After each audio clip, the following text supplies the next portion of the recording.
Otters are some of the most charming mammals you might encounter. Sometimes nicknamed the water sausage by the internet, otters are playful, intelligent and capable of using tools. They also appear in popular culture, most notably in Tarka the otter and the wind and the willows. Yet in reality, they're incredibly elusive. They might live in wetlands, along rivers and at the coast, but seeing one isn't easy. They also enjoy woodland habitats and they also even sometimes live in towns, so they're a very interesting species. In this episode, I'll be talking specifically about the European otter, which is listed as near threatened on the global IUCN Red List of Threatened Species. They also raise their cubs in holts or underground burrows, and they mostly eat fish, amphibians, crustaceans and aquatic birds. But given how good otters are at hiding from humans, is there much folklore about them? Let's find out in this week's episode of Fabulous Folklore. Hello there and welcome to Fabulous Folklore, the podcast for all things folklore, occult and just a bit weird. I'm your host Icy Sedgwick, blogger, fantasy author and your guide into these rather mysterious realms. I've got some rare things to show you, so come on in, take a look around, but be careful not to touch anything. These things sometimes bite. Well, hello there, and welcome back to Fabulous Folklore with me, your host, Icy Sedgwick. We are kicking off a brand new month of the folklore of woodland mammals, and we're starting off with the otter, because to be honest with you, they are one of my favourite animals anyway, and when I went looking for different animals, there was more about otters than there was about badgers, so that's why we're starting with them. I should also say that I have actually seen one of the otters that lives at the Gosforth Park Nature Reserve, which was very exciting given how elusive they are. And because it's a woodland setting surrounding a lake, I thought, you know what, otters will make a good first stop on our Woodland Mammals tour. And I thought woodland stuff would be quite nice as we're into September, so we're sliding ever so slowly towards autumn. So fair enough, I thought we'll have a look at woodland mammals. And we're going to start off with a story that actually takes place at the coast, but because it's about a woodland mammal, I thought I'll include it anyway. And this is the lovely story involving otters and St Cuthbert, one of Northumbria's most famous saints, who I have mentioned on the podcast before. Now, the Venerable Bede related this story in his biography of St Cuthbert, in which the saint visited the monastery of Colludi, understood now to be Coldingham Priory in Berwickshire. He spent most of his evenings in prayer or conducting vigils, often leaving the monastery to do so. So one night, one of the monks wanted to know where it was that Cuthbert was going when he left the monastery. Unable to rein in his curiosity, he followed the saint to find out. So he watched Cuthbert walk all the way down to the sea and continue wading into the water until it reached his arms and neck. The saint then spent the dark hours of the night at prayer, still in the sea. While this might sound strange, Celtic saints often prayed while in water as one of their ascetic practices. I should also point out that in Berwickshire that would be the North Sea, which is nearly always freezing. So that is quite the experience to put yourself through, shall we say. But as dawn approached, Cuthbert finally waded back to the beach and finished his prayer on land. 2 otters emerged from the sea and warmed his feet with their breath. They also used their fur to dry his feet. Now, despite them coming out of the sea, they weren't sea otters, because sea otter refers to North American sea otters, or Enhydra lutris, while the European otter is the Lutra lutra. Now, obviously, these European otters do often live along the coast, hence their presence in the sea, but like I say, they're not the same species as sea otters. Cuthbert thanked and blessed his little companions before allowing them to return to the sea.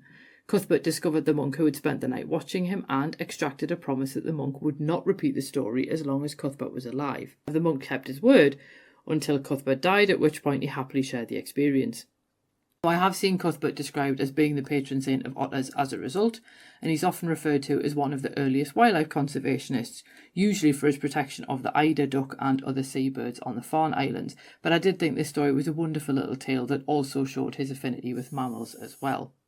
Now, not all otters appear quite so happily in folklore, because also known sometimes as the king otter, the dowhoo appears in Irish and Scottish lore. Now, obviously most stories are oral in nature, so there are very few contemporary written records of the dowhoo, at least that I was able to find, and what lore exists is fragmentary at best. And if you want to have some kind of idea of what this particular creature was like, according to A. Goodrick Freer, in the Hebrides, you would find a dowhoo wherever there were 9 otters, and his smell could fell a man 60 yards away. Yet one story that has been handed down comes from Leitrim in Ireland, which seems to have concrete evidence of the dowhoo at its core, and it's preserved in a graveyard. So in 1722, a young woman called Grace, often referred to by her maiden name of Connolly, lived at the northwest corner of Glenave Loch. One morning she went down to the lake to wash clothes, which was fairly typical. What happened next was not. While one version of the story says her husband Terence rushed to the shore after she screamed, another says he went looking for her when she didn't come back that evening. But in both versions, when Terence got down to the shore, he found Grace's mutilated body on the beach with the dohoo asleep on her corpse. Grace's husband killed the dohoo, although it managed to yell to its mate before it died, so a second dohoo came out of the lake and set off in hot pursuit of Terence. Some versions of the story say Terence seek advice from a blacksmith, who told him how to kill the dohoo. However it happened, after a long battle, Terence was successful and killed the mate as well. The area could finally rest easy, safe from the terror caused by the dohoo. A creature purported to be the dohoo appears on Grace's headstone. It is a strange-looking creature because I have seen the photo, but because of copyright I can't share it, and it looks somewhere between being a dog with a long body and an otter. Sadly, no written records back up the tale, and it is preserved only in collections of oral legends, and even the headstone itself suffered so much wear that little of the actual inscription remains. But obviously the carving itself is there, and it is quite an interesting one. And an archaeologist actually confirmed that the style and lettering of the headstone matched the period between 1722 and 1760, which does raise the possibility that the creature on the tombstone was in fact the dohoo of legend.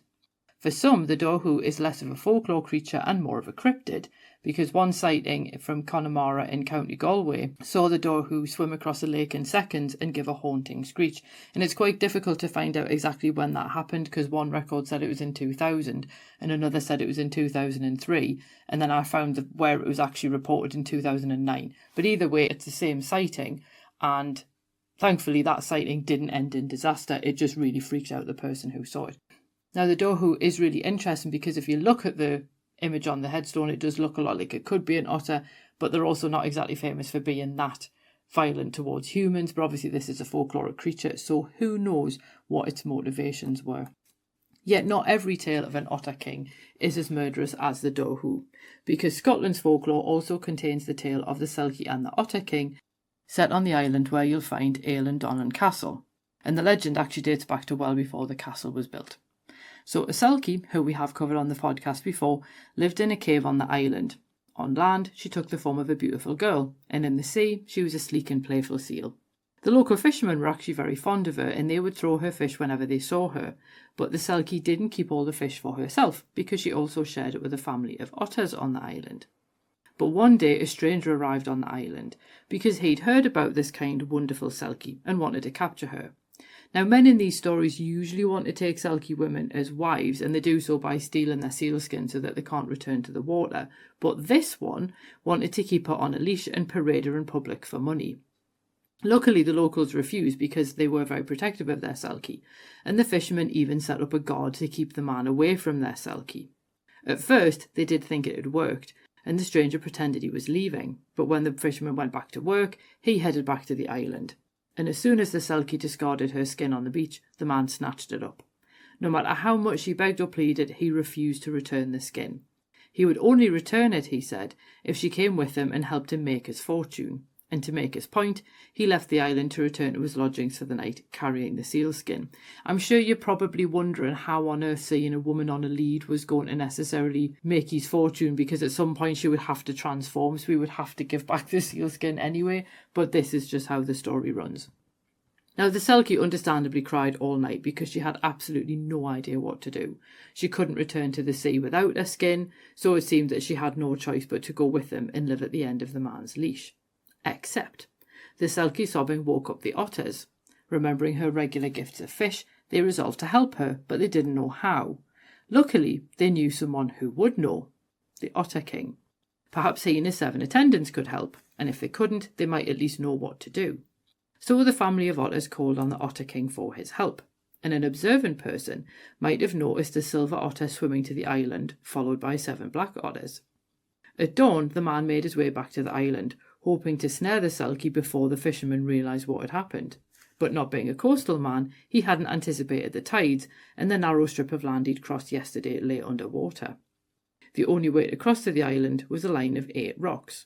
Could he use them as stepping stones? The first 7 rocks were black and the last was an enticing silver.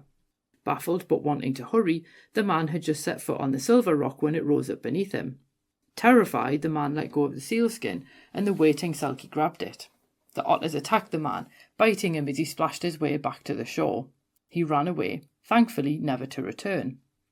The Otter King and his attendants came to live on the island with a family of otters, and the fishermen began leaving fish as a tribute to thank the Otter King for his help in saving their beloved Selkie. So when the Otter King died, they buried him on the island, and according to a local tradition, anyone who finds the Otter King's silver coat will enjoy invincibility and immortality. Remember that about the skin, because we're going to come back to that in a minute. But other folklore also sees these Otter Kings granting wishes to secure their release if anyone manages to capture them. It is a wonderful tale that does help to explain the island's name, but because of the fact that the fishermen in the story apparently call the Selkie Eilean, meaning island, because they always see her there, and the Don is sometimes believed to come from a word for otter. But it does also see the Otter King become a wise and benevolent figure who can solve problems when he's called upon. And what's even cooler is you can still see otters around the island even now. So I do love the way that in that particular story, the Otter King is someone that you would actively seek out for help, rather than being the Dohu, who you would obviously try and avoid where necessary. But I did mention the skin before, and you knew it couldn't be an animal folklore article without some bizarre inclusion of body parts from the animal with some kind of use behind them. And the first one we're going to have a look at, because I want to come back to the skin later on, is according to one Scottish tradition, an otter's bladder had curative properties for something called gravel, which I've seen described as being either gallstones or kidney stones. The articles I looked at didn't seem to be able to agree with which one it was, but it was something along those lines. And a crofter in Shieldaig took ill with the symptoms of gravel, so someone sent for the nearby gamekeeper because he owned an otter's bladder. So he brought the bladder to the patient's house and someone repeated the required charms and incantations. Next, the gamekeeper filled the bladder with cold water from an east-running stream and got the patient to drink it, and they had to repeat that part of the procedure several times. The cure failed, somewhat unsurprisingly, but someone decided it was because they'd tried it on a Friday, which was considered an unlucky day to start anything new. There's no record in that article from 1883 to say whether or not the person actually tried it again on the Saturday. So there we go. The otter bladder apparently has curative properties if you have something like gallstones or kidney stones. Now, Roderick O'Flaherty also mentioned the white-faced otter in his History of Connaught, and apparently this particular white-faced otter had a skin that was considered incredibly precious. And this particular otter was the one known as the King of the Otters, which would be larger than other otters and have a white breast. Apparently owning the skin of that otter meant that the owner would always see victory in battle.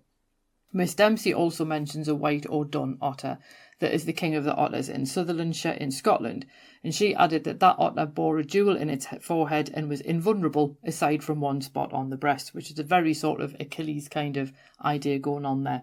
But not only that, but owning the skin of that otter also brought a ship's captain luck. So as she said, and I quote, "Anyone taking a skin to a ship to sell it may name his own price," end quote. So I thought it was really interesting that the otter skin itself then either brings luck at sea, which actually makes sense given the watery nature of the otter, or would bring victory in battle, which makes less sense, or would bring immortality and invincibility. So you could see why otter skins would have become really important, at least in folklore. Thankfully, obviously we look after our otters now because they are such charming animals.